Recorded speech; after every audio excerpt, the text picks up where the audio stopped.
어머니 제발 제 체면 좀 깎아 먹지 마세요. 여기 장인장모님도 계시잖아요. 아들의 날선 목소리가 시끄러운 거실을 순간 얼어붙게 만들었습니다. 풍성해야 할 추석 명절상 앞에서 저는 고개를 들 수가 없었습니다. 아들이 제 손에 들린 숟가락을 거칠게 빼앗으며 말을 이었습니다. 자꾸 그렇게 촌스럽게 구실 거면 나가세요. 당장요. 나가라는 그 세 글자가 비수처럼 날아와 심장에 박혔습니다. 귀를 의심하고 또 의심했습니다. 유독 아픈 손가락이라 평생을 노심초사하며 키운 내 아들이었습니다. 그런 아들이 지금 사돈댁 식구들이 눈을 시퍼렇게 뜨고 있는 앞에서 이 늙은 어미를 집 밖으로 내쫓고 있었습니다. 하지만 그때는 몰랐습니다. 그날 아들이 뱉어낸 그 모진 말 한마디가 제 남은 인생을 송두리째 뒤흔들어 놓을 단 한마디가 될 줄은 말입니다. 사연 시작 전에 무료로 할 수 있는 구독과 좋아요를 눌러주시면 제게 큰 힘이 됩니다. 모든 비극의 시작은 참으로 그럴듯한 제안에서부터였습니다. 몇 해 전 추석을 앞두고 며느리 지연이가 제게 전화를 걸어왔습니다.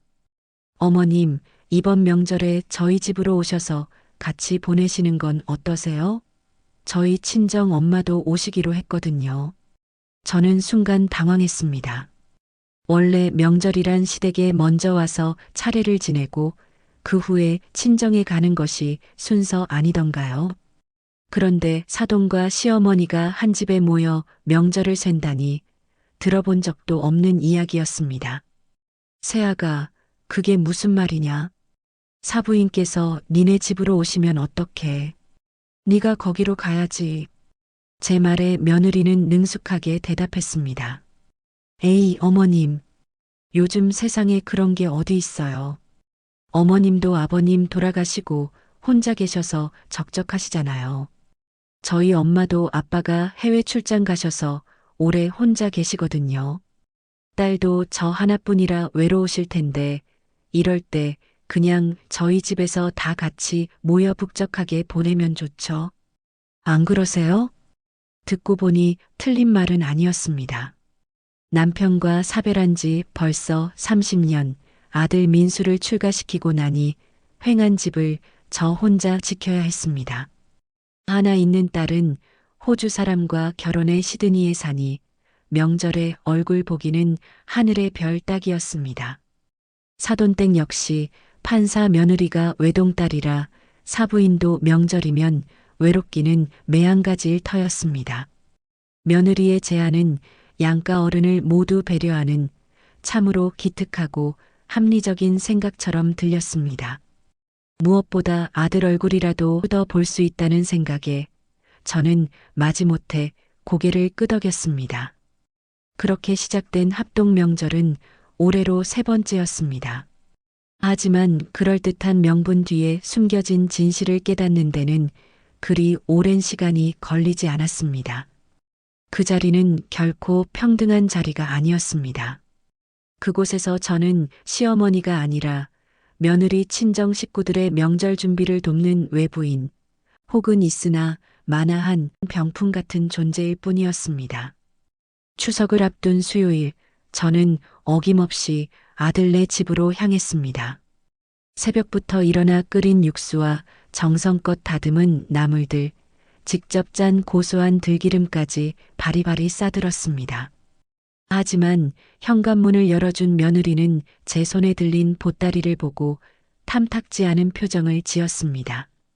어머니, 또 이런 걸 다 싸오셨어요. 백화점 가면 다 파는데 그냥 몸만 오시라니까요.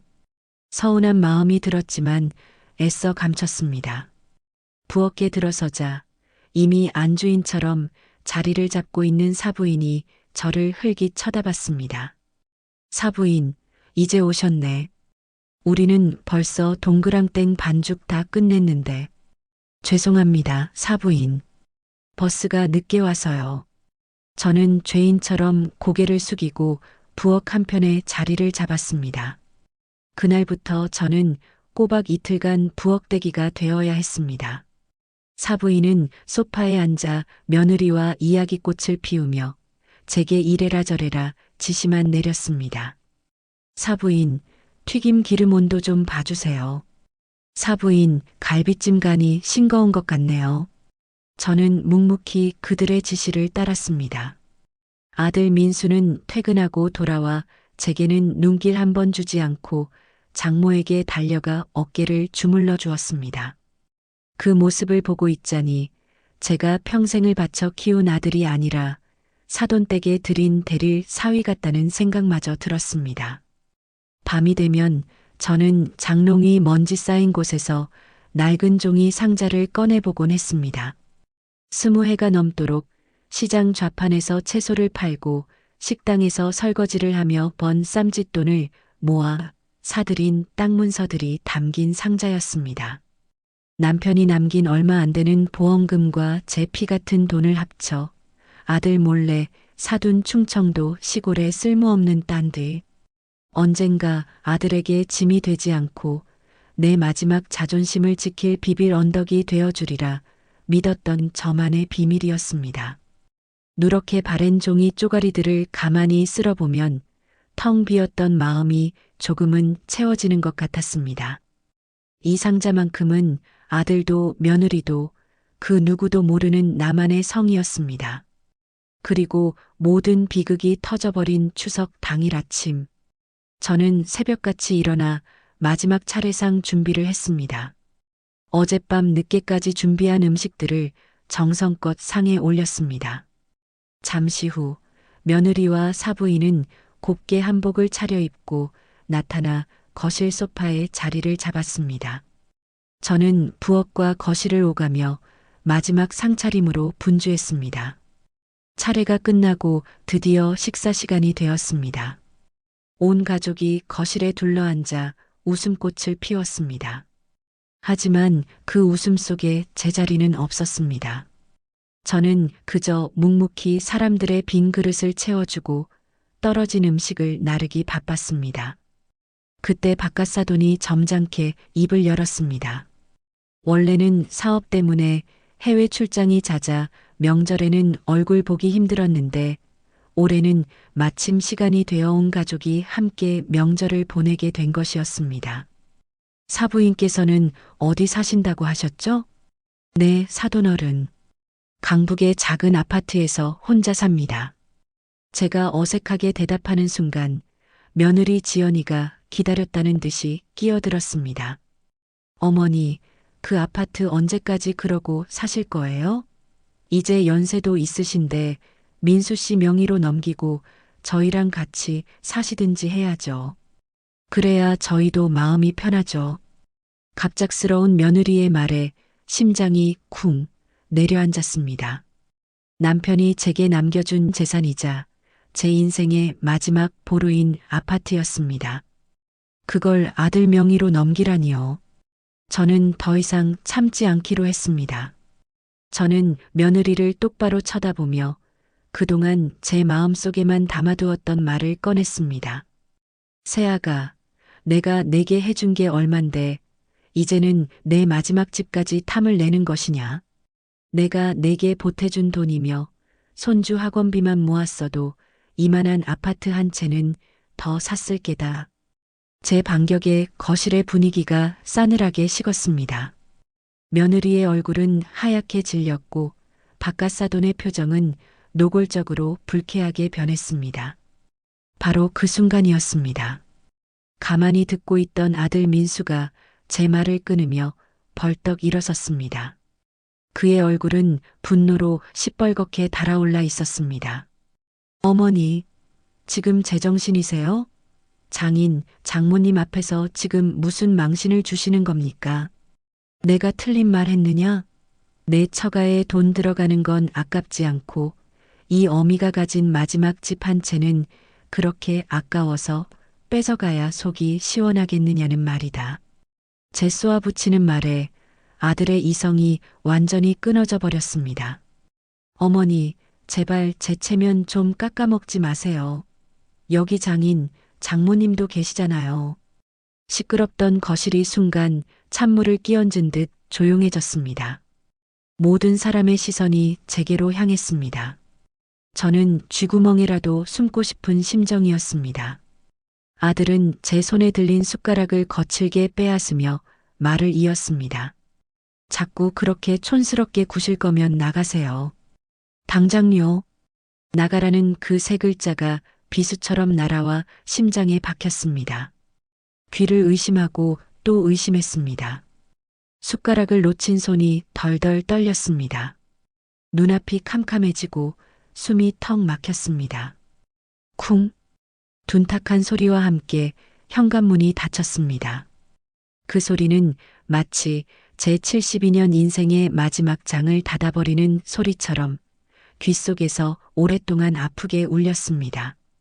저는 손에 든 작은 보따리 하나만을 간신히 쥔 채 차가운 아파트 복도 위에 버려졌습니다. 문 안쪽에서는 사돈의 어머, 세상에, 저 양반도 참하는 가식적인 현차는 소리와 며느리의 엄마 신경 쓰지 마. 저러다 말겠지 하는 짜증 섞인 목소리가 희미하게 들려왔습니다. 하지만 그 모든 소리를 압도한 것은 제 귓가를 떠나지 않는 아들의 그 잔인한 목소리였습니다. 나가세요.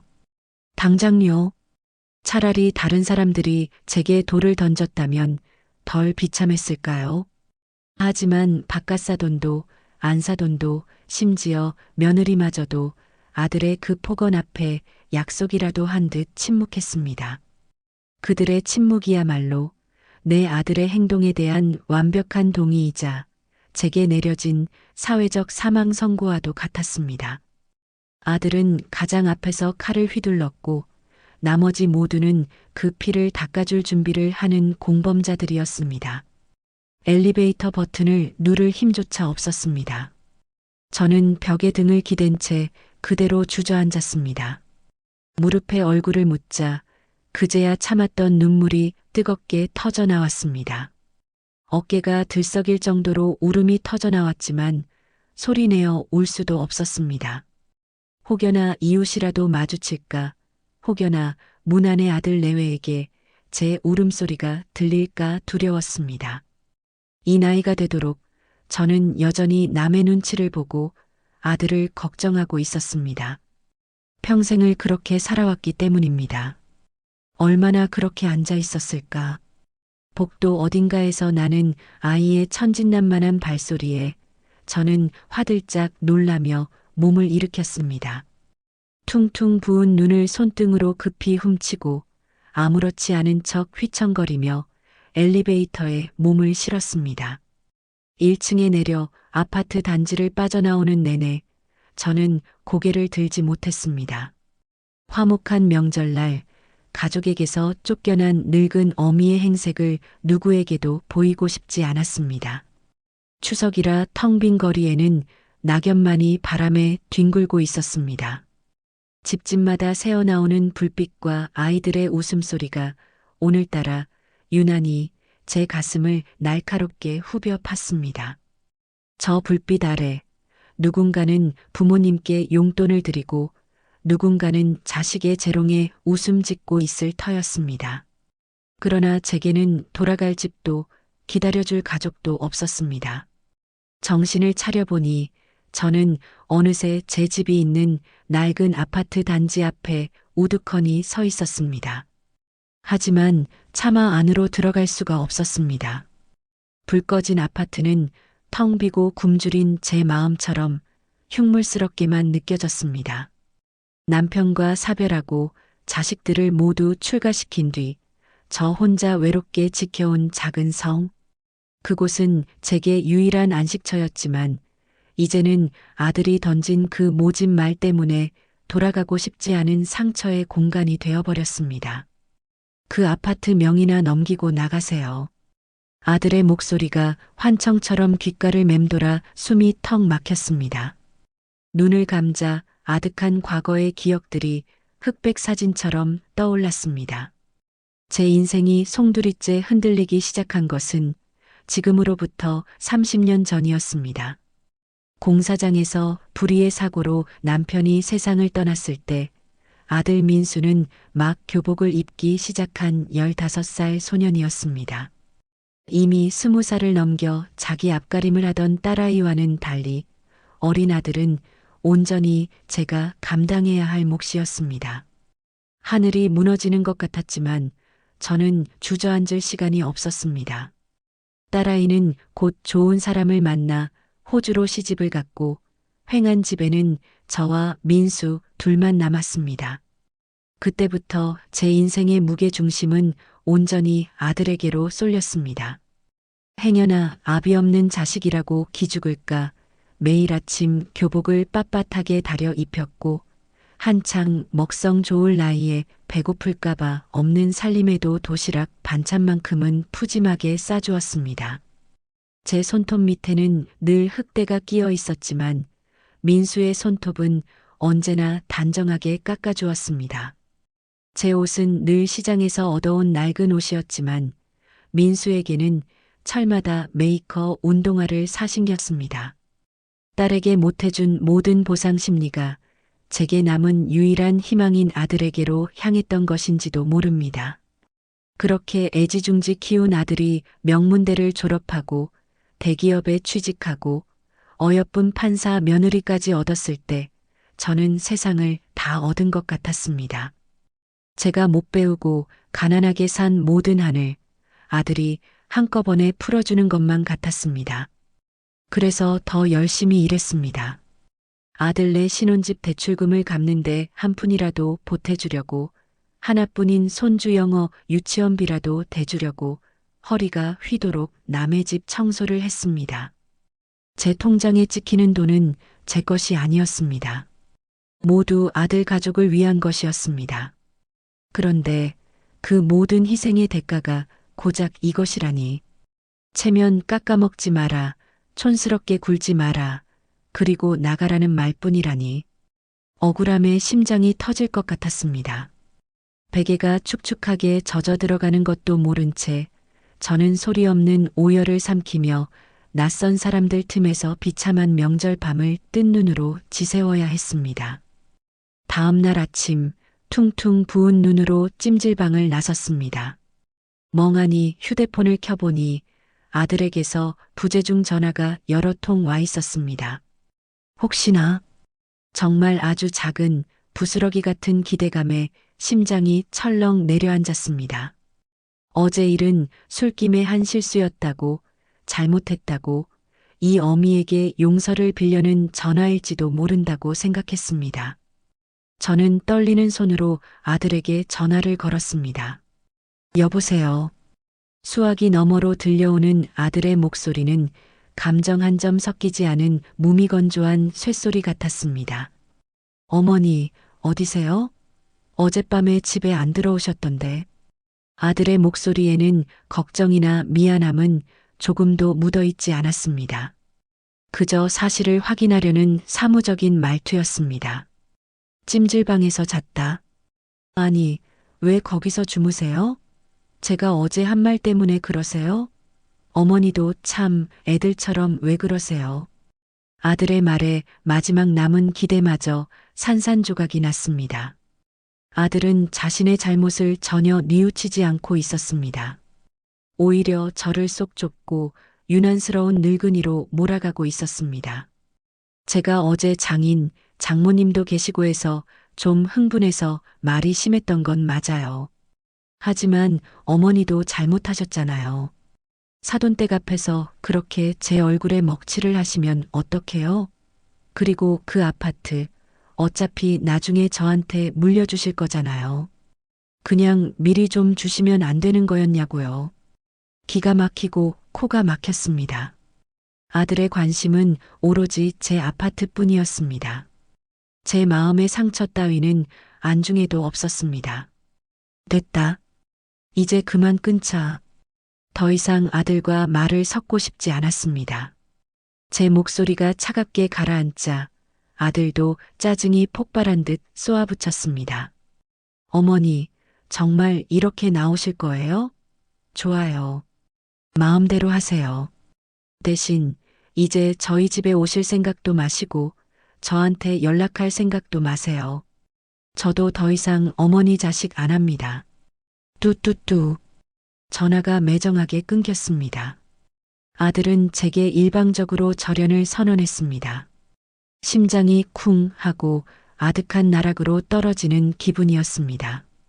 평생을 바친 아들에게서 완벽하게 버림받은 것이었습니다. 허탈한 웃음이 터져 나왔습니다. 그래, 이제 정말 끝이구나. 내 인생은 여기서 끝이구나. 저는 목적지 없이 거리를 헤맸습니다.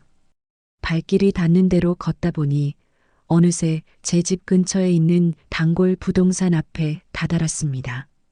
20여 년 전 제게 충청도 땅을 소개해줬던 오랜 친구 조만호 씨가 운영하는 곳이었습니다. 명절이라 문을 닫았을 줄 알았는데 가게 안에는 환하게 불이 켜져 있었습니다. 조만호 씨가 몇몇 동네 사람들과 둘러앉아 막걸리 잔을 기울이고 있었습니다. 저는 차마 안으로 들어가지 못하고 가게 앞을 서성였습니다. 그때 가게 안에서 새어나오는 대화 소리가 닫힌 유리문을 뚫고 제 귓가에 날아와 박혔습니다. 조 사장, 이번에 충남역 신도시 개발 계획 발표되는 거 알지? 아주 대박이야, 대박. 거기 홍주, 예성 일대 땅값 지금 부르는 게 값이라며? 말도 마. 20년 전에는 거저 준 데도 안 가질 똥값 땅이었는데 지금은 평당 수백만 원을 호가한다니까. 도청 이전하고 공공기관 들어서면서 천지가 개벽한 거지. 그때 땅 사둔 사람들은 지금 앉아서 돈벼락 맞은 거야. 충남역 신도시, 홍주, 예성? 제 심장이 갑자기 미친 듯이 요동치기 시작했습니다. 제가 20년 전에 사둔 땅이 바로 그곳, 충청남도 홍주와 예성에 걸쳐 있는 쓸모없는 야산과 논밭이었습니다. 그때는 허허벌판에 인적도 드물어 시세보다 훨씬 싼 값에 살 수 있었습니다. 아들에게 말해봤자 그런 쓸모없는 땅을 왜 사냐고 타박할 게 뻔해 여태껏 비밀로 해왔던 땅이었습니다. 저는 홀린 듯이 가게 문을 열고 안으로 들어갔습니다. 저를 발견한 조만호 씨가 반갑게 맞이했습니다. 아이고, 수님이 아니야. 이게 얼마만이야. 명절은 잘 샜어? 근데 얼굴이 왜 이렇게 반쪽이야? 저는 조만호 씨의 인사를 받는 둥 마는 둥 다급하게 물었습니다. 조 사장, 방금 그게 무슨 말이야? 충남역 신도시라니? 거기 개발되는 거 진짜야? 제 다급한 모습에 조만호 씨는 의아한 표정을 지었습니다. 너 아직도 그 소식 못 들었어? 뉴스에도 나오고 동네방네 난리도 아니었는데. 내가 사둔 그 땅, 바로 그 혁신도시 중심부야. 지금 개발 계획 거의 다 확정돼서 보상 절차 들어간다고 난리라고. 망치로 머리를 한 대 세게 얻어맞은 것 같은 충격이었습니다. 내가 20년간 묵혀두었던 그 쓸모없던 땅이 이제는 금싸라기 땅이 되었다니. 조 사장, 그럼 내 땅 지금 얼마나 해? 떨리는 목소리로 묻자 조만호 씨는 주파나를 튕기듯 잠시 생각하더니 입을 열었습니다. 글쎄다, 내가 가진 땅이 전부 합쳐서 몇 평이었더라. 내가 어림잡아도 최소 수십억은 훌쩍 넘을걸? 정확한 건 서류를 봐야 알겠지만 넌 이제 강북의 작은 아파트 할머니가 아니라 강남 빌딩주 부럽지 않은 땅 부자야. 이 사람아. 수십억? 제 평생 만져보지도 상상해보지도 못한 돈이었습니다. 시장에서 콩나물 한 줌 더 얻으려고 굽실거리고 평생 1,000원짜리 한 장 마음 편히 써보지 못했던 제 인생에 수십억이라니. 현실감이 느껴지지 않아 다리가 후들거렸습니다. 저는 조만호 씨에게 인사를 하는 둥 마는 둥 부동산을 빠져나왔습니다. 집으로 돌아온 저는 마치 처음 보는 물건을 다루듯 조심스럽게 장롱을 열었습니다. 그리고 그 위에 먼지가 뽀얗게 쌓인 낡은 종이 상자를 꺼냈습니다. 상자를 열자 세월의 흔적을 고스란히 간직한 누렇게 바랜 땅 문서들이 모습을 드러냈습니다. 한 장 한 장 땅 문서를 펼쳐보았습니다. 충청남도 홍주군 홍남읍, 예성군 삽천읍, 제가 사두었던 땅들의 주소가 선명하게 적혀 있었습니다. 그저 묵혀두기만 했던 종이 쪼가리들이 이제는 제 인생을 구원할 수 있는 황금 티켓이 되어 눈앞에 있었습니다. 아들의 모진 말이 다시 귓가에 맴돌았습니다. 나가세요. 당장요. 며느리의 비웃음 섞인 얼굴이 떠올랐습니다. 어머니가 가진 게 뭐 있다고. 그리고 제 통장에 꽂히던 돈을 당연하게 빼가던 그들의 탐욕스러운 얼굴이 스쳐 지나갔습니다. 저는 땅 문서를 든 채 한참을 허공을 바라보았습니다. 서러움과 분노로 가득했던 제 마음에 차갑고 단단한 무언가가 자리 잡기 시작했습니다. 그것은 복수심이었습니다. 나를 멸시하고 내 마지막 자존심까지 짓밟고 헌신짝처럼 내쫓은 그들에게 내가 어떤 사람인지 똑똑히 보여주고 싶었습니다. 내가 가진 것이 아무것도 없다고 비웃었던 그들에게 그들이 놓친 것이 무엇인지 뼈저리게 후회하게 만들어주고 싶었습니다. 낡은 종이 상자. 그 안에서 20년 넘게 잠자고 있던 땅 문서들은 마치 지난 세월의 서름을 머금은 듯 누렇게 바래고 가장자리는 해져 있었습니다. 하지만 그날 밤 제 손에 들린 그 낡은 종이 쪼가리들은 더 이상 과거의 흔적이 아니었습니다. 그것은 제 미래를 뒤바꿀지도 모르는 하나의 거대한 가능성이 되어 제 심장을 두근거리게 만들었습니다. 밤새 저는 땅 문서를 손에 쥔 채 뜬 눈으로 밤을 새웠습니다. 혹시나 이 모든 것이 하룻밤의 꿈은 아닐까. 날이 밝으면 다시 비참한 현실로 돌아가는 것은 아닐까 두려웠습니다. 다음 날 동이 트자마자 저는 상자 안에 있던 모든 서류를 꼼꼼히 챙겼습니다. 등기권리증, 토지대장, 그리고 20여 년 전 조만호 씨와 함께 주고받았던 낡은 메모들까지 모든 것을 보자기에 꼼꼼히 싸서 품에 안고 저는 다시 조만호 씨의 부동산 사무실로 향했습니다. 어제와는 다른 발걸음이었습니다. 절망에 못 이겨 헤매던 걸음이 아니라 제 인생의 마지막 패를 확인하러 가는 비장한 걸음이었습니다. 아이고, 수님이 왔어? 어서 와 앉아. 이른 아침부터 저를 기다리고 있었다는 듯 조만호 씨는 저를 안으로 맞이하며 따뜻한 율무차 한 잔을 내밀었습니다. 밤새 한숨도 못 잤지? 그 심정 내가 다 안다. 자, 어디 한번 보자. 내가 가진 보물들이 어떤 놈들인지. 저는 떨리는 손으로 보자기를 풀어 땅 문서들을 테이블 위에 펼쳐 놓았습니다. 조만호 씨는 돋보기 안경을 고쳤으며 서류들을 하나하나 꼼꼼히 살피기 시작했습니다. 그의 손가락이 서류 위를 오갈 때마다 제 심장은 쿵, 쿵, 발밑까지 내려앉는 것 같았습니다. 홍주군 홍남읍대지 예성군 삽천읍 임야 전부 합치니까 총 12,000평이 넘는구나. 이야, 이 여자 보통 배포가 아니었네. 그때 내가 그냥 한번 던져본 소리였는데 이걸 진짜 이렇게 야금야금 모았을 줄이야. 조만호 씨는 혀를 내두르며 감탄했습니다. 그리고는 사무실 벽에 걸린 거대한 지도를 가리켰습니다. 충남역 신도시 개발 종합계획도라는 제목이 붙어있는 지도였습니다. 알록달록한 선과 네모들로 가득한 지도는 제게는 그저 복잡한 그림처럼만 보였습니다. 순임아, 이리 와서 봐. 이게 지금 충남역 신도시 개발 계획도야. 여기가 도청 신청사가 들어오는 자리고 여기가 중심 상업지구 그리고 이쪽이 주거단지야. 그런데 내 땅이 어디에 있냐면 조만호 씨의 굵은 손가락이 지도의 한가운데 가장 노른자 위로 보이는 붉은색 구역을 정확히 가리켰습니다. 바로 여기 중심 상업지구하고 아파트 단지가 들어서는 바로 그 한복판이야. 내 땅을 가로질러서 8차선 대로가 뚫리고 바로 옆에는 대형 쇼핑몰이 들어설 예정이라고. 이건 그냥 대박이 아니라 로또 중에서도 1등에 당첨된 거나 마찬가지라고. 저는 제 눈을 의심하며 지도를 들여다보았습니다. 20년 전 제가 그 땅을 샀을 때만 해도 그곳은 질퍽한 농과 잡초만 무성한 야산이었습니다.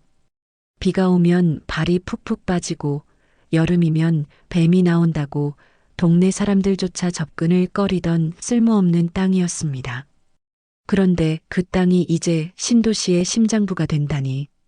조 사장 그럼 정말 돈이 돼? 제 어리석은 질문에 조만호 씨는 허허 웃으며 최근 거래 시세가 적힌 서류철을 꺼내 보여주었습니다. 돈이 되냐고? 순이마, 정신 차려. 지금 이 동네 땅 부르는 게 값이야. 내 땅 위치 정도면 최소 평당 300만 원은 받을 수 있어. 아니, 상업지구에 붙은 땅은 500만 원도 넘어갈 수 있지. 내가 대충 계산기만 두드려 봐도 어림잡아 400억이야, 400억. 400억. 그 액수를 듣는 순간 저는 숨을 쉴 수가 없었습니다. 머릿속이 핑 돌고 다리에 힘이 풀려 주저앉을 뻔했습니다. 평생 1,000원짜리 한 장. 마음 편히 써보지 못했던 내 인생에 400억이라니. 그건 돈이 아니라 제 상상력 밖에 어떤 거대한 관념 덩어리처럼 느껴졌습니다.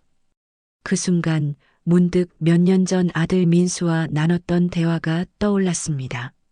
어느 날 제가 무심코 시골에 땅이 좀 있다고 말하자 아들은 코웃음을 치며 이렇게 말했었습니다.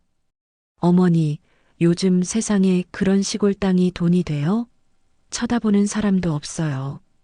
괜히 세금만 내고 골치 아프니까 헐값에라도 빨리 팔아버리세요. 그 돈으로 손주 과자나 사주시고요. 며느리 역시 옆에서 거들었습니다. 어머님도 참 그런 땅 가지고 계시면 뭐 하세요? 촌스럽게. 저희 친구들 부모님은 다들 강남에 빌딩 한 채씩은 가지고 계신다는데 그들의 비웃음 섞인 목소리가 마치 어제 일처럼 생생하게 귓가를 맴돌았습니다. 그들에게 저는 그저 촌스러운 시골 땅이나 붙들고 있는 세상 물정 모르는 무능한 늙은이에 불과했습니다. 그들이 무시하고 멸시했던 바로 그 땅이 이제는 강남 빌딩 부럽지 않은 가치를 지니게 된 것입니다. 그놈들은 몰랐지. 내가 가진 게 아무것도 없는 줄 알았지. 저도 모르게 혼잣말이 터져 나왔습니다. 제 눈에서 뜨거운 눈물이 왈칵 쏟아졌습니다. 그것은 기쁨의 눈물이 아니었습니다. 지난 세월 멸시와 무시를 견뎌온 서러움의 눈물이었고 제 가치를 몰라준 아들에 대한 원망의 눈물이었으며 이제라도 모든 것을 되돌릴 수 있다는 안도의 눈물이었습니다. 조만호 씨는 말없이 제 어깨를 두드려 주었습니다. 순이마, 이제 울지 마. 울긴 왜 울어. 이제부터는 웃을 일만 남았는데 이제 그 돈으로 아들, 며느리한테 큰 소리 치면서 당당하게 살면 되잖아. 없는 사람 무시하던 놈들한테 돈벼락 한번 시원하게 날려줘 버려. 조만호 씨의 말에 저는 고개를 저었습니다. 아닙니다. 단순히 돈벼락을 날리는 것으로는 부족합니다. 그깟 돈 몇 푼 쥐어준다고 해서 그들이 자신들의 잘못을 진심으로 뉘우칠 리가 없습니다. 오히려 우리 엄마가 드디어 정신 차렸네라며 더 의기양양해질 게 뻔합니다. 제가 원하는 것은 그런 시시한 복수가 아니었습니다. 저는 눈물을 닦고 조만호 씨를 똑바로 쳐다보며 말했습니다. 조 사장, 나 좀 도와줘. 이 땅 아무도 모르게 가장 비싼 값에 팔고 싶어.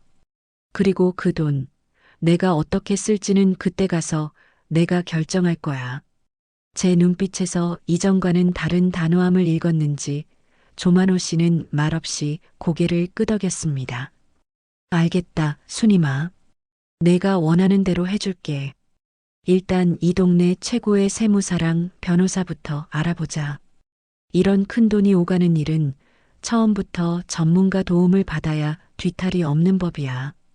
부동산 사무실을 나서는 제 발걸음은 더 이상 휘청거리지 않았습니다. 하늘은 여전히 흐리고 바람은 차가웠지만 제 마음속에는 뜨거운 불길이 타오르기 시작했습니다. 나를 무시하고 짓밟았던 아들 내외의 얼굴이 떠올랐습니다. 그들의 탐욕스럽고 오만한 얼굴 위로 이제는 제가 서 있었습니다. 집으로 돌아온 저는 낡은 종이 상자의 땅 문서들을 다시 가지런히 정돈하기 시작했습니다. 이것은 더 이상 제 눈물을 닦아주던 한풀이 대상이 아니었습니다. 이것은 제 복수를 완성할 치밀한 계획의 첫 페이지이자 그들의 탐욕스러운 심장을 꿰뚫을 날카로운 창이었습니다. 저는 결심했습니다. 이 창을 가장 아프고 가장 효과적으로 사용하리라고. 그들이 저를 버린 것을 평생 땅을 치고 후회하게 만들어주리라고.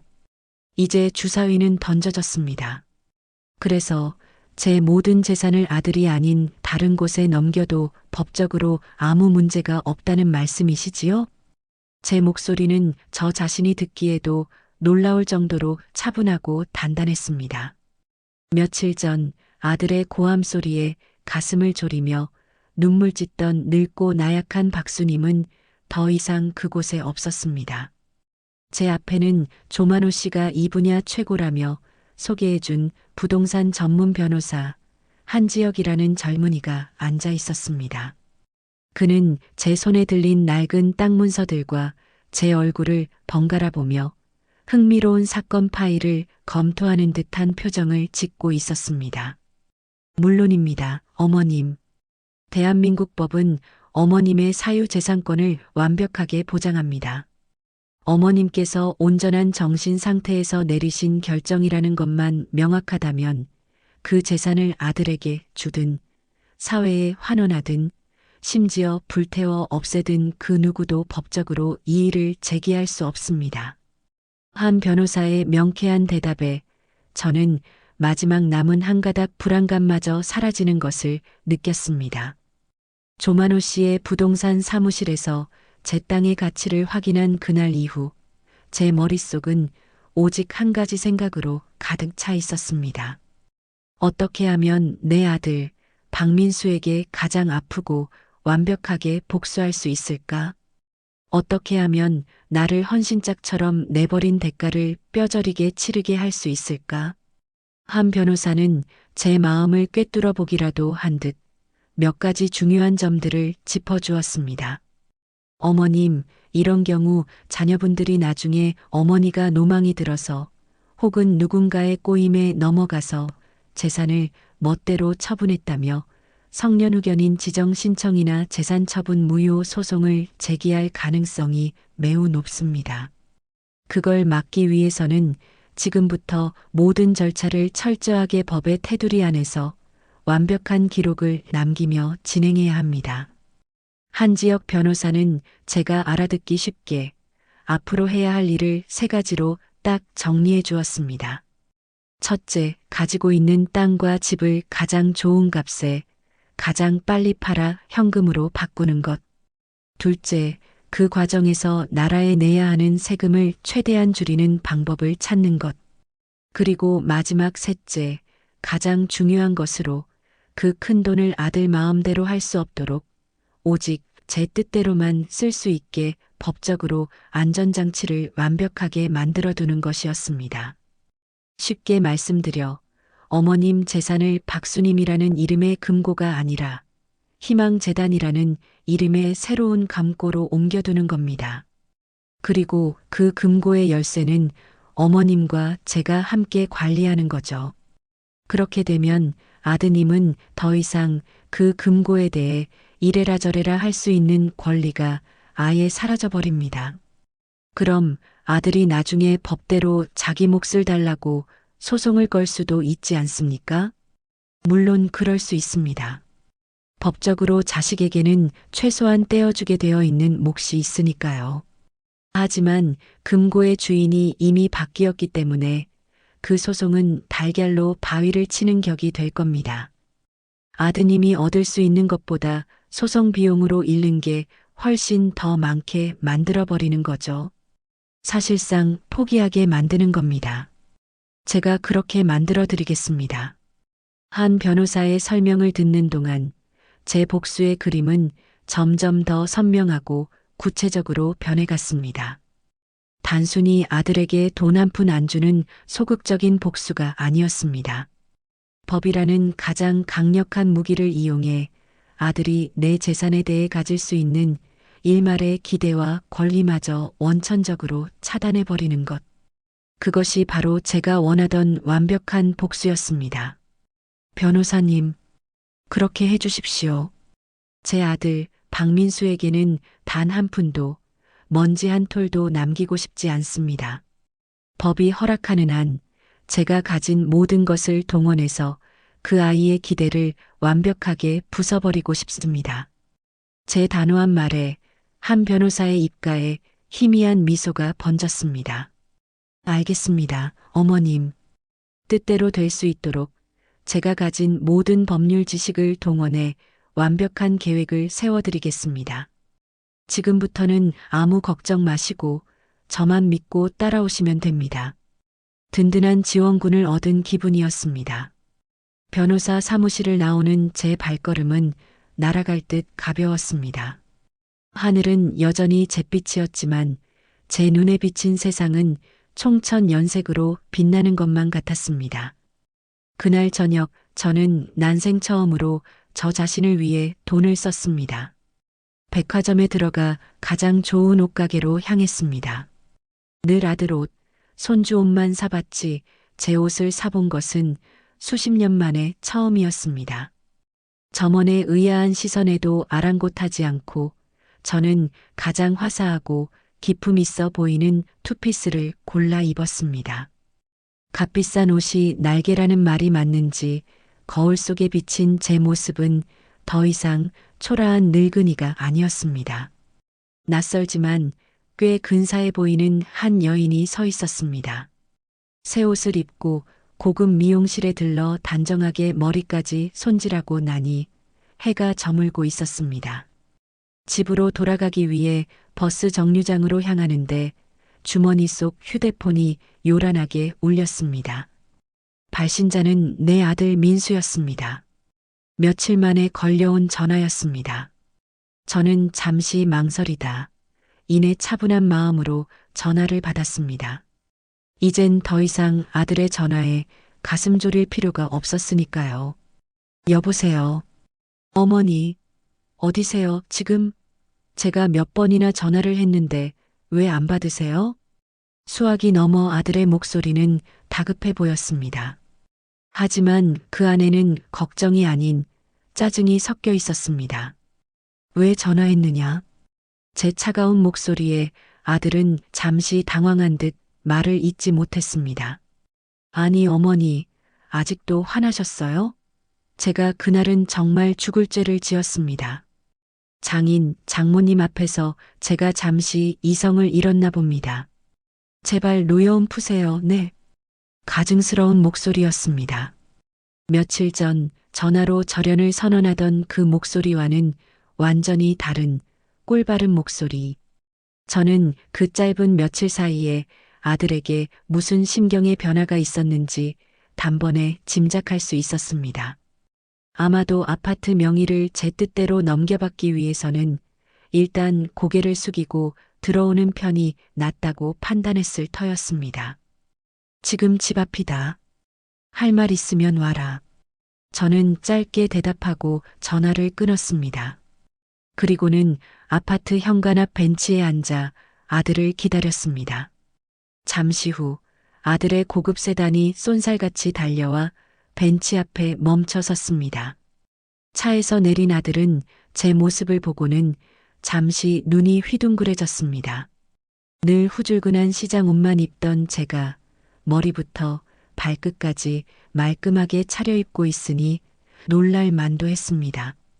어머니, 이게 다 무슨 어디 좋은 데 다녀오세요?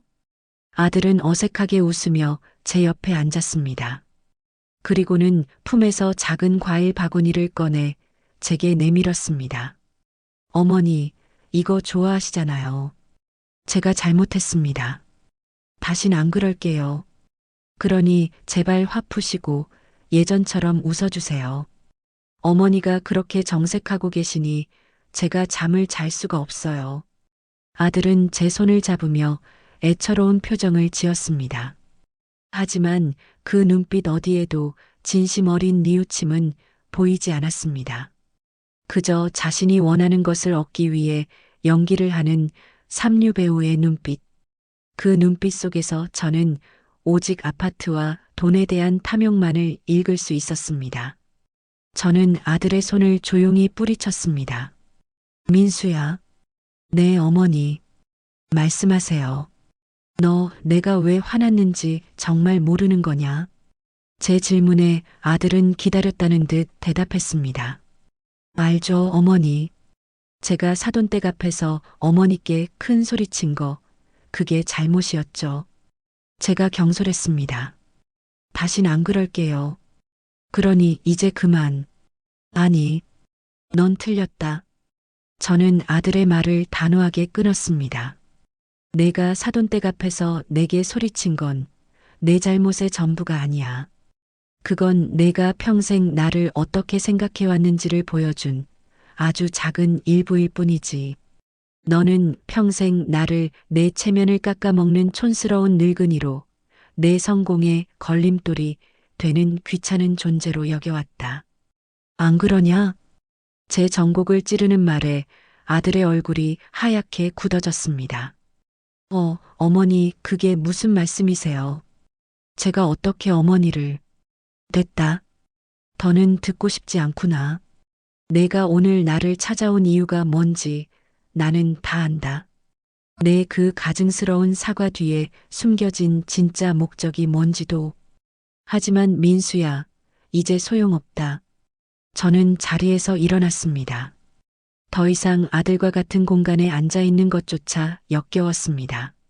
어머니, 어디 가세요? 제 말 아직 안 끝났어요. 아들이 다급하게 저를 붙잡았지만 저는 그를 돌아보지 않았습니다.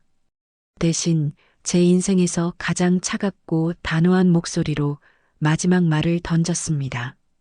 이제 다시는 나를 찾아오지 마라. 너는 더 이상 내 아들이 아니고 나 또한 내 어미가 아니니 오늘부로 너와 나의 인연은 여기까지다. 뒤에서 저를 부르는 아들의 절박한 목소리가 들렸지만 저는 단 한 번도 뒤돌아보지 않았습니다. 집으로 들어와 현관문을 잠그는 순간 저는 마음속으로 아들과의 완전한 이별을 고했습니다. 이제 복수를 위한 판은 완벽하게 짜였습니다. 남은 것은 이 무대 위에서 가장 화려하고 통쾌한 마지막 막을 올리는 것뿐이었습니다. 그리고 그 무대의 주인공은 바로 나, 박수님이었습니다. 그날 이후 제 하루는 완전히 달라졌습니다.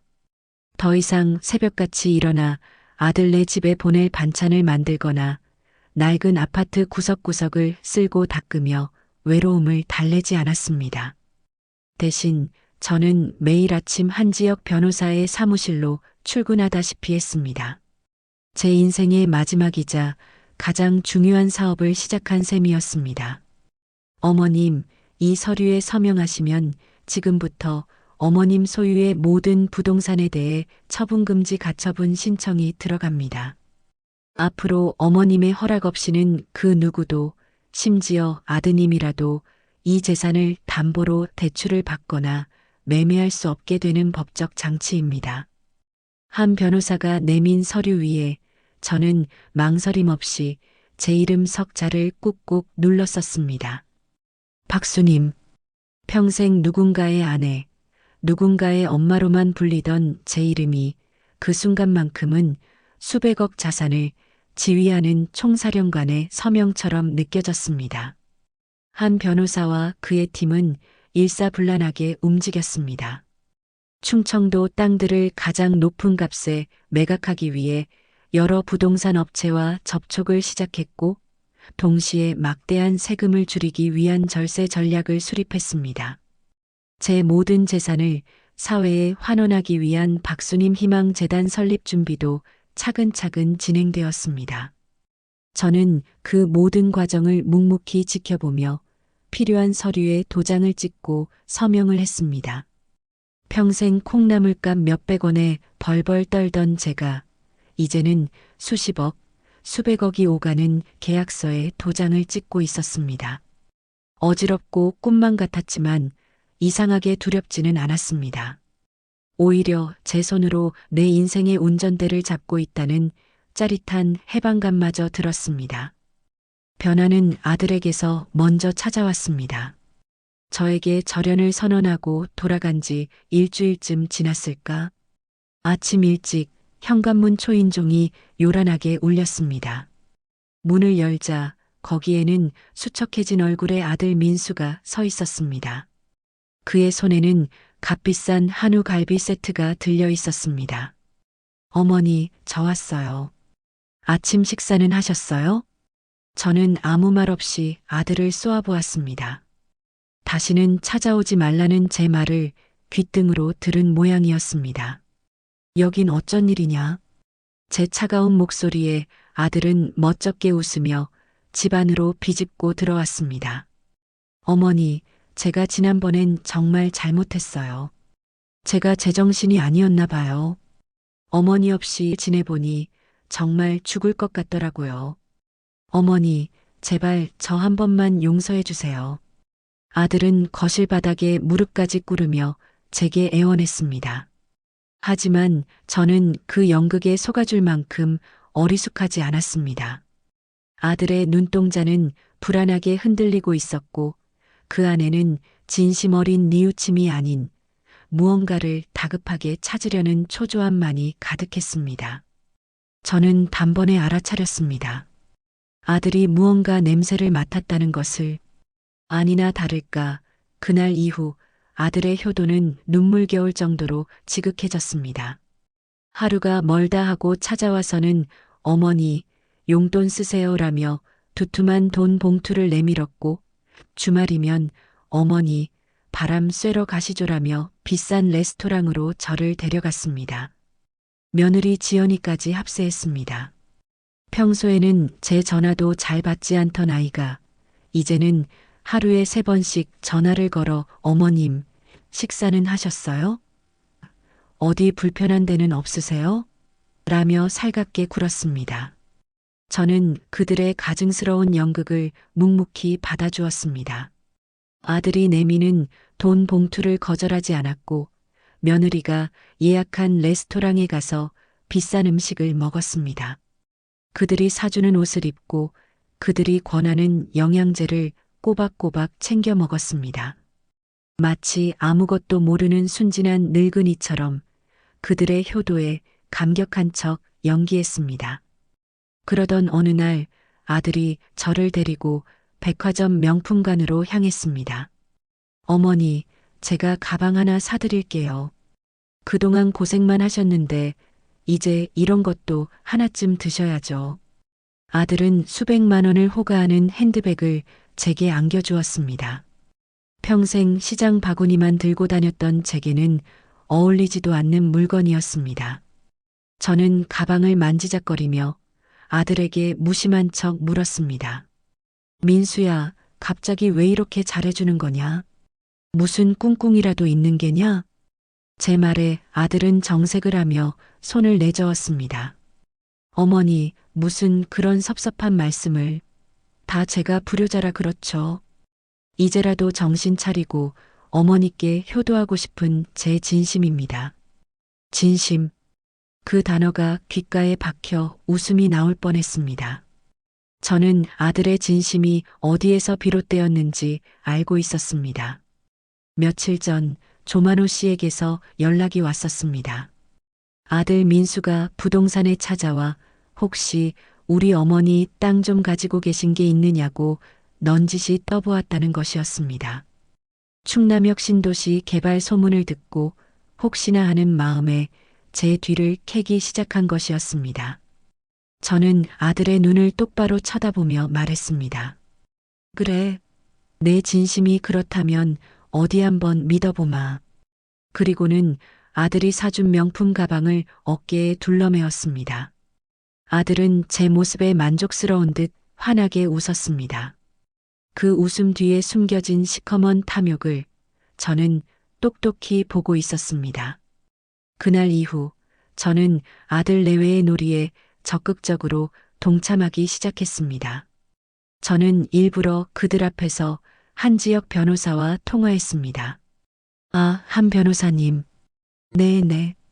땅 매각건은 잘 진행되고 있지요? 세금 문제가 복잡하다던데 알아서 잘 처리해 주십시오. 저는 변호사님만 믿습니다. 수화기 너머에서는 아무 소리도 들리지 않았지만 저는 마치 누군가와 정말 통화하는 것처럼 능청스럽게 연기했습니다. 제 통화 내용을 엿들은 아들과 며느리의 눈이 탐욕으로 번들거리는 것을 저는 놓치지 않았습니다. 이제 상황은 완전히 역전되었습니다. 쫓고 쫓기는 관계가 뒤바뀐 것입니다. 이전에는 아들이 저를 귀찮아하고 피했다면 이제는 아들이 제 주위를 맴돌며 제 기분을 살피고 있었습니다. 그들은 제 재산이라는 달콤한 꿀단지를 눈앞에 두고 안달이 나 있는 꼴이었습니다. 그들이 제게 퍼붓는 가짜 효도를 마음껏 누리며 그들의 탐욕이 어디까지인지 시험해 보기로 했습니다. 그들이 더 높이, 더 간절하게 기어오를수록 나중에 추락할 때의 충격은 더 클 테니까요. 어느 날 저녁 아들 내외가 차려준 근사한 저녁상 앞에서 저는 무심하게 말했습니다. 내가 요즘 변호사 만나서 유언장 준비를 하고 있다. 그 한마디에 식탁의 공기가 순간 얼어붙었습니다. 아들과 며느리는 애써 태어난 척했지만 동공이 흔들리는 것을 숨기지는 못했습니다. 며느리가 조심스럽게 입을 열었습니다. 어머님, 벌써 그런 걸 왜 준비하세요? 저희 곁에서 오래오래 사셔야죠. 사람 일이란 건 모르는 거다. 미리 준비해둬서 나쁠 건 없지. 내 재산이 생각보다 꽤 되더구나. 이걸 어떻게 정리해야 할지 머리가 좀 아프다. 저는 일부러 아들 내외를 보며 깊은 한숨을 내쉬었습니다. 그러자 아들이 기다렸다는 듯이 제 손을 덥석 잡았습니다. 어머니, 그런 걱정은 왜 하세요? 저희가 있잖아요. 어머니 재산 저희가 앞으로 잘 관리하고 불려나갈게요. 그러니 아무 걱정 마시고 저희만 믿으세요. 드디어 녀석의 시커먼 속내가 꼬리를 드러내고 있었습니다. 저는 속으로 차가운 미소를 지으며 고개를 끄덕였습니다. 그래, 너희만 믿으마. 그 말을 듣는 아들의 얼굴에 화색이 도는 것을 보며 저는 확신했습니다. 이 탐욕스러운 아들은 제가 파놓은 덫에 제 발로 걸어 들어오고 있다는 것을, 이제 이 덫을 언제 어떤 방식으로 터뜨려야 가장 극적인 효과를 낼 수 있을지 즐거운 고민만이 남았을 뿐이었습니다. 나의 복수극은 이제 막 이막을 올리고 있었습니다. 내가 유언장을 준비한다는 폭탄 선언을 한 이후 아들 민수와 며느리 지연의 효도 경쟁은 그야말로 눈물겨운 경지에 이르렀습니다. 그들은 마치 굶주린 하이에나처럼 내 주위를 맴돌며 내 재산이라는 먹잇감이 다른 곳으로 새어나가지 않을까 전전긍긍했습니다. 나는 그들의 역겨운 위선을 모르는 척 받아주며 내 복수의 무대를 차근차근 준비해 나갔습니다. 그리고 마침내 결정적인 그날이 왔습니다. 아침 9시 뉴스 시간, 텔레비전 앵커의 상기된 목소리가 거실을 가득 메웠습니다. 정부가 오늘 오전 충남역 신도시 개발 사업 계획을 공식 발표했습니다. 충남 홍주와 예성 일대에 조성될 이번 신도시는 행정, 상업, 주거 기능이 복합된 최첨단 자족도시로 건설될 예정이며 이에 따라 해당 지역의 토지 보상 절차가 본격적으로 시작될 전망입니다. 전문가들은 이번 개발로 인해 해당 지역의 지가가 수십 배 폭등할 것으로 예상하고 있습니다. 뉴스가 끝나기 무섭게 아들 민수에게서 전화가 걸려왔습니다. 그의 목소리는 주체할 수 없는 흥분으로 떨리고 있었습니다. 어머니, 뉴스 보셨어요? 어머니 땅 진짜 대박 났어요. 제가 알아봤는데 우리 땅이 그 개발 구역 정중앙이래요. 이제 우리 억만장자 되는 거예요. 어머니, 우리 땅이라니. 얼마 전까지만 해도 그런 쓸모없는 땅이라며 멸시하던 그가 이제는 제 땅을 서슴없이 우리의 것으로 칭하고 있었습니다. 그 뻔뻔함에 헛웃음이 나왔습니다. 그래, 잘 됐구나. 내 덤덤한 반응에 아들은 오히려 안달이 난 듯 소리쳤습니다. 어머니, 지금 그게 할 소리세요? 잘 된 정도가 아니죠. 인생 역전이에요. 어머니, 아무데도 가지 마시고 집에 떡하니 계세요. 제가 지금 당장 그리로 달려가겠습니다. 1시간도 채 되지 않아 아들은 웬 낯선 사내 2명을 대동하고 우리 집 현관문을 박차고 들어왔습니다. 그는 의기양양한 표정으로 제게 그들을 소개했습니다. 어머니, 인사하세요. 이쪽은 제 고등학교 동창인데 강남에서 제일 잘 나가는 세무사 김프로고요. 이쪽은 유명 자산관리사 박 팀장입니다. 이제 우리도 수백억대 자산가가 됐으니 전문가들의 관리를 받아야죠. 기가 막혔습니다. 저와는 단 한마디 상의도 없이 제 재산을 관리하겠다며 멋대로 사람들을 끌고 온 것이었습니다. 마치 자신이 이 모든 재산의 주인이라도 되는 것처럼 행동하는 아들의 오만함에 치가 떨렸습니다. 세무사라는 자는 서류 가방에서 계산기를 꺼내 보상금 액수와 세금을 계산하기 시작했고, 자산관리사라는 자는 강남에 어떤 빌딩을 사는 것이 좋은지 떠들어대기 시작했습니다. 저는 그들의 경박한 소란을 묵묵히 지켜보았습니다. 그리고는 조용히 입을 열었습니다. 민수야. 네, 어머니. 말씀만 하세요. 내가 알아서 다 한다니 내 마음이 놓이는구나. 나는 이런 복잡한 건 잘 모르니 너희 똑똑한 사람들이 알아서 다 처리해다오. 내 말에 아들의 얼굴에 희색이 만면했습니다. 역시 우리 엄마는 순진해서 속이기 쉽다고 생각했겠지요. 아들은 제 손을 덥석 잡으며 외쳤습니다. 걱정 마세요, 어머니. 이 아들만 믿으세요. 제가 어머니 재산 티끌 하나 손에 안 보고 10배, 100배로 불려드릴게요. 그날 이후 우리 집은 아들이 끌고 온 전문가들로 문전성시를 이루었습니다. 그들은 매일같이 찾아와 제 앞에서 재산이 어떠니, 세금이 어떠니, 투자가 어떠니 하며 자기들끼리 떠들어댔습니다. 저는 그저 귀찮다는 듯 혹은 아무것도 모른다는 듯 소파에 앉아 뜨개질만 했습니다. 그럴수록 아들은 더욱 신이 나서 날뛰었습니다. 그는 이미 400억의 주인이 된 것처럼 행동했습니다. 며느리에게는 외제차를 사주었고 자신은 강남의 최고급 아파트 모델하우스를 보러 다녔습니다. 저는 그 모든 광경을 지켜보며 한지혁 변호사와 함께 마지막 계획을 실행에 옮기고 있었습니다. 바로 제 명의로 된 모든 부동산의 소유권을 수탁자인 신탁회사로 완전히 이전하는 부동산 처분 신탁계약을 체결하는 것이었습니다.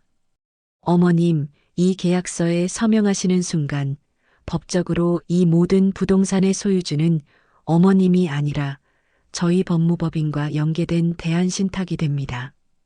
어머님께서는 위탁자로서 신탁 재산에서 발생하는 수익을 받으실 권리만 갖게 되시며 아드님은 이 재산에 대해 그 어떠한 권리도 주장할 수 없게 됩니다. 나중에 이 재산을 처분한 대금 역시 계약서에 명시된 대로 어머님께서 지정하신 박수님 희망재단으로 귀속됩니다. 한 변호사의 사무실에서 저는 신탁계약서의 마지막 장에 도장을 찍었습니다. 쿵 하고 찍히는 도장 소리가 제 복수의 완성을 알리는 축포 소리처럼 들렸습니다. 이제 모든 법적 절차는 끝났습니다. 아들 박민수는 더 이상 제 재산에 대해 그 어떤 권리도 주장할 수 없게 된 것입니다. 며칠 후 저는 아들을 집으로 불렀습니다. 민수야, 내가 하도 성화라. 나도 유언장이라는 걸 한번 써봤다. 유언장이라는 말에 아들의 눈이 반짝였습니다.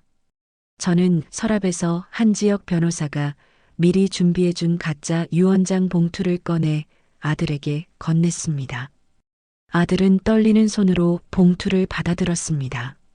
어머니, 이걸 저한테. 그래. 내가 낸 아들이니 내게 맡기는 게 당연하지.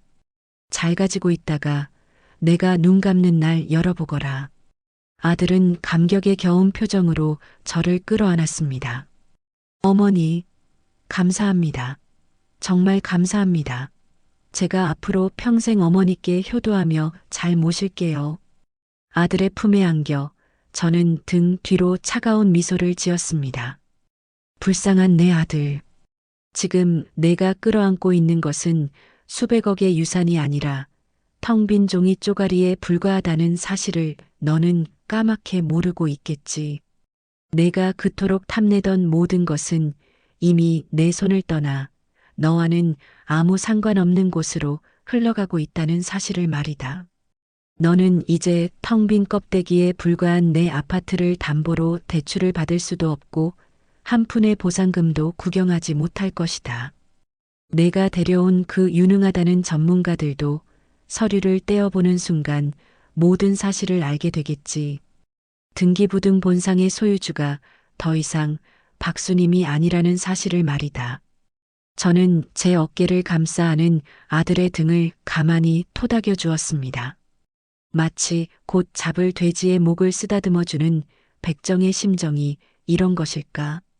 이제 복수의 무대는 완벽하게 꾸며졌고 주인공은 자신의 운명도 모른 채 무대 위에서 춤을 추고 있었습니다. 드디어 결전의 날이 밝았습니다.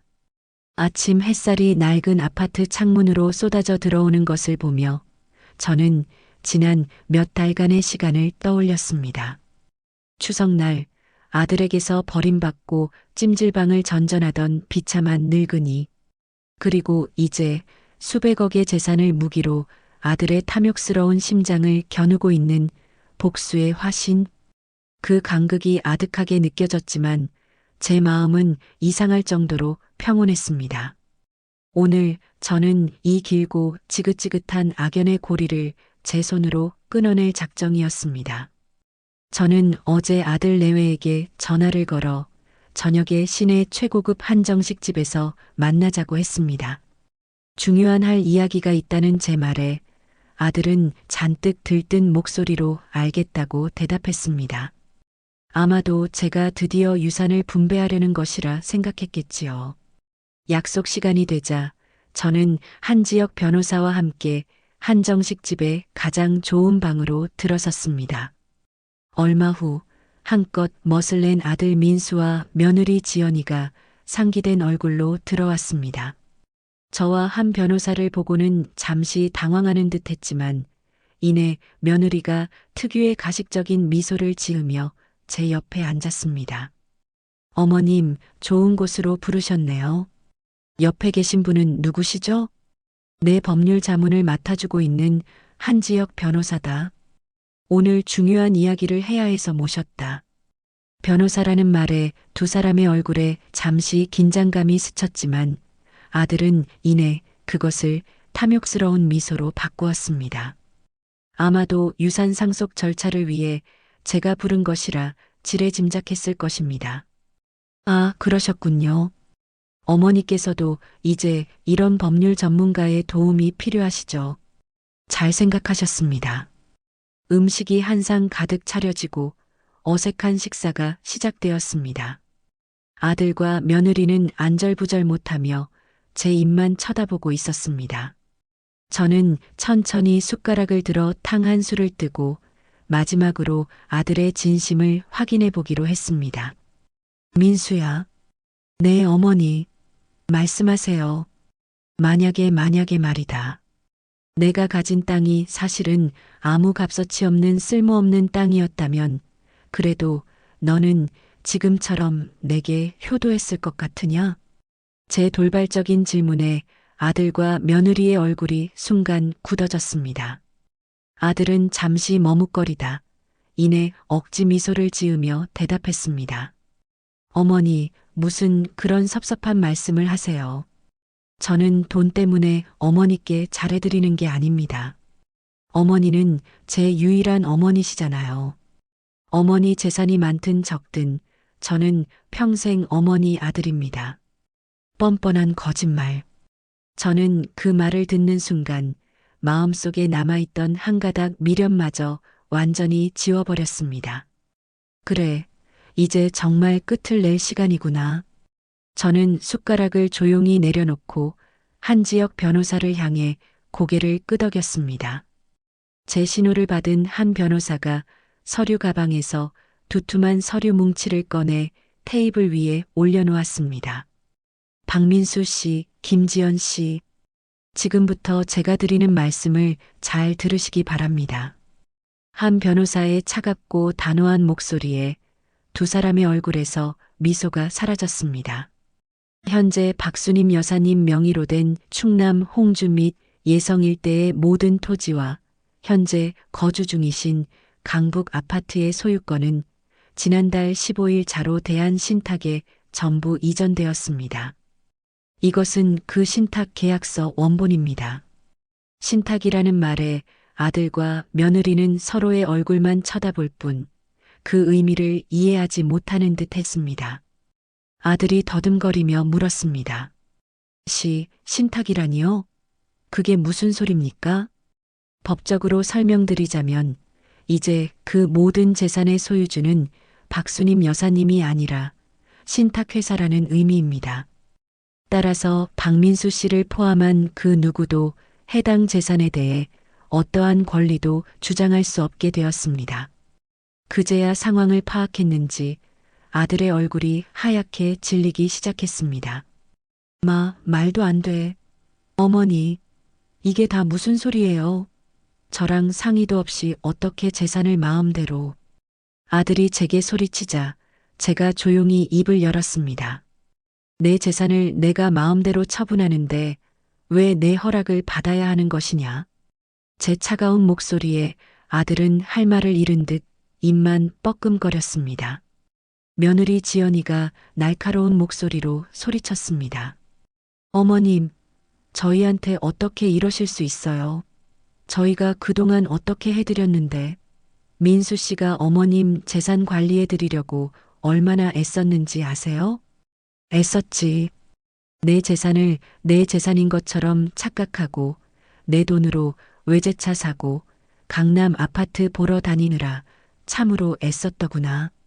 제 비웃음에 며느리의 얼굴이 새빨갛게 달아올랐습니다.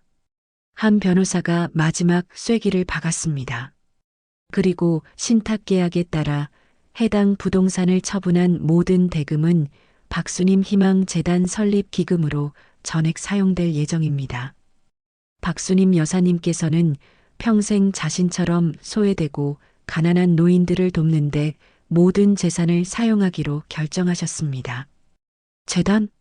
기부라고? 그걸 다? 아들의 목소리가 절망으로 갈라졌습니다.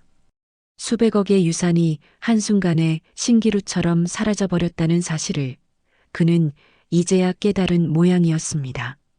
그럼 저는요? 저는 아들이잖아요. 법적으로 아들에게 보장된 유류분이라는 게 있다면서요. 아들이 마지막 발악처럼 소리쳤습니다. 저는 그런 아들을 가만히 바라보며 품에서 하얀 봉투 하나를 꺼내 테이블 위로 밀었습니다. 내 목도 물론 남겨두었지. 내가 그토록 원하던 유산이다. 아들은 홀린 듯이 봉투를 열었습니다. 그리고 그 안에 든 것을 확인하는 순간 그의 얼굴은 절망을 넘어선 경악으로 일그러졌습니다. 봉투 안에는 빳빳한 5만 원짜리 지폐 20장, 정확히 100만 원이 들어 있었습니다. 이게 뭐예요, 어머니? 저는 싸늘한 목소리로 대답했습니다. 내 효심의 가치다. 그리고 어미의 마지막 도리를 저버린 아들에게 이 어미가 내리는 마지막 판결이다. 어머니, 법적으로 제 몫이 있습니다. 소송해서라도 받아낼 겁니다. 그래, 소송하거라. 내가 법적으로 받을 돈이 얼마인지는 모르겠다만 분명한 건 한 가지 있다. 내가 그 소송에서 이겨 돈을 받아낸다 한들 너는 평생 어미를 등친 페르나라는 꼬리표를 달고 살게 될 게다. 과연 그 돈으로 내가 잃어버린 것들을 되찾을 수 있을 것 같으냐? 내가 받아갈 돈은 오늘 내가 준 100만 원이 전부다. 내 마음속에선 말이다. 어머니, 어머니, 제발요. 제가 잘못했어요. 제가 정말 죽을 죄를 지었어요. 아들은 그제야 제 앞에 무릎을 꿇고 통곡하며 빌기 시작했습니다. 하지만 이미 늦었습니다. 엎질러진 물은 다시 주워 담을 수 없는 법입니다. 저는 자리에서 일어났습니다. 더 이상 그들의 비참한 얼굴을 보고 싶지 않았습니다. 다시는 내 앞에 나타나지 마라. 그리고 똑똑히 기억해둬라. 너는 오늘 돈을 잃은 게 아니야. 평생을 너 하나만 보고 살아온 내 어미를 내 스스로 내다버린 것이다. 마지막 말을 남기고 돌아섰습니다. 등 뒤에서 아들의 절규와 며느리의 악에 바친 울음소리가 들려왔지만 제 발걸음은 조금도 흔들리지 않았습니다. 한정식집을 빠져나오자 차가운 밤 공기가 제 뺨을 스쳤습니다. 저는 깊게 숨을 들이마셨습니다. 제 인생을 짓누르던 무겁고 축축한 모든 것들이 그 숨과 함께 허공으로 날아가는 기분이었습니다. 완벽한 해방감. 72년 만에 저는 비로소 제 인생의 주인이 되었습니다. 며칠 후 저는 한 지역 변호사가 마련한 기자회견장에 섰습니다. 박수님 희망 재단 출범식. 제 이름 석자가 걸린 현수막 앞에서 수많은 카메라 플래시가 터졌습니다.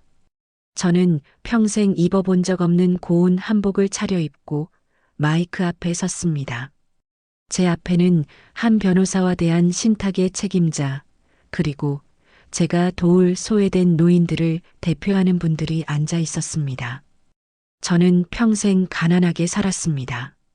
시장 좌판에서 채소를 팔고 남의 집 식당에서 설거지를 하며 자식 하나만을 바라보고 살았습니다. 제게 돈이란 그저 아들의 성공을 위한 발판이자 제 노후를 기댈 최소한의 보험이었습니다. 하지만 저는 인생의 가장 중요한 순간에 깨달았습니다. 돈이 사람을 구원하지 못한다는 것을, 진정한 가치는 돈이 아니라 사람의 마음에 있다는 것을 말입니다. 제 목소리는 떨리지 않았습니다. 오히려 맑고 단단하게 기자회견장을 울렸습니다. 그래서 저는 결심했습니다. 제가 평생 피땀 흘려 모은 이 재산을 저처럼 평생 고생만 하다 기댈 곳 없이 늙어가는 어르신들을 위해 사용하기로 말입니다. 이 재단이 그분들에게 작지만 따뜻한 위로와 희망이 되기를 바랍니다. 제 말이 끝나자 우레와 같은 박수 소리가 터져 나왔습니다. 저는 담담한 미소로 고개를 숙였습니다. 기자회견장 뒤편에서 낯익은 인형이 저를 향해 달려오는 것이 보였습니다. 며칠 사이 깡마르고 초췌해진 아들 민수였습니다. 경호원들의 재질을 뿌리치고 제 앞으로 달려온 아들은 수많은 카메라 앞에서 제 바짓가랑이를 붙잡고 무릎을 꿇었습니다. 어머니, 어머니, 제가 잘못했어요. 제발 저를 용서해 주세요. 한 번만, 딱 한 번만 더 기회를 주세요. 아들의 처절한 울부짖음에도 제 마음은 잔잔한 호수처럼 고요했습니다. 저는 경호원들에게 눈짓을 보내 아들을 부축하게 하고 마이크를 통해 마지막 말을 전했습니다. 저 아이는 제게 가장 큰 아픔과 동시에 가장 큰 깨달음을 준 아들입니다.